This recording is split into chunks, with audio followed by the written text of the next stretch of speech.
This is a 40-year-old lady who presented with a giant aneurysm, in fact an ultra-giant aneurysm involving the left P2 segment of the PCA. You notice the PCOM as marked by the arrow here. This is a lateral view which again shows a partially thrombosed aneurysm. If you see, there's a large thrombus burden within the sac of the aneurysm and eccentric filling of the contrast. This is the 3D rotational angiography, and a directed run shows a choroidal artery arising from the P2 segment of the PCA. Because of the distortion of the anatomy, it appeared that this could potentially be a medial posterior choroidal than a lateral posterior choroidal artery. Every effort should be made to preserve this artery, and therefore we used a double microcatheter technique. The first coil is deployed from the initial catheter. Then the second coil is deployed from the second catheter.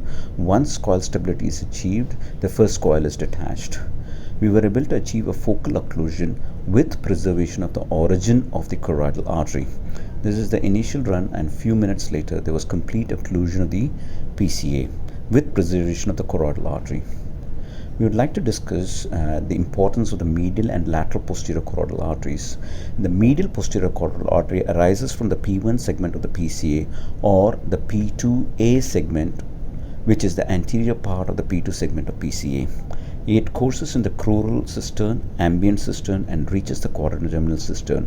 It ascends up to reach the roof of the third ventricle, and it progresses up to the foramen of Monro. The important supply for the medial posterior choroidal artery includes the cerebral peduncle and the medial geniculate body.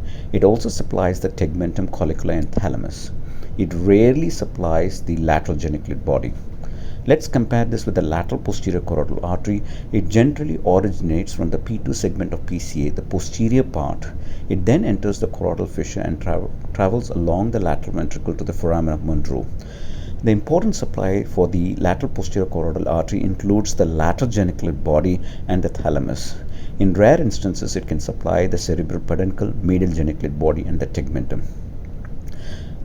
Therefore, it is important to achieve focal occlusion of the PCA segment and preserve the choroidal artery to prevent any deficits. Thank you.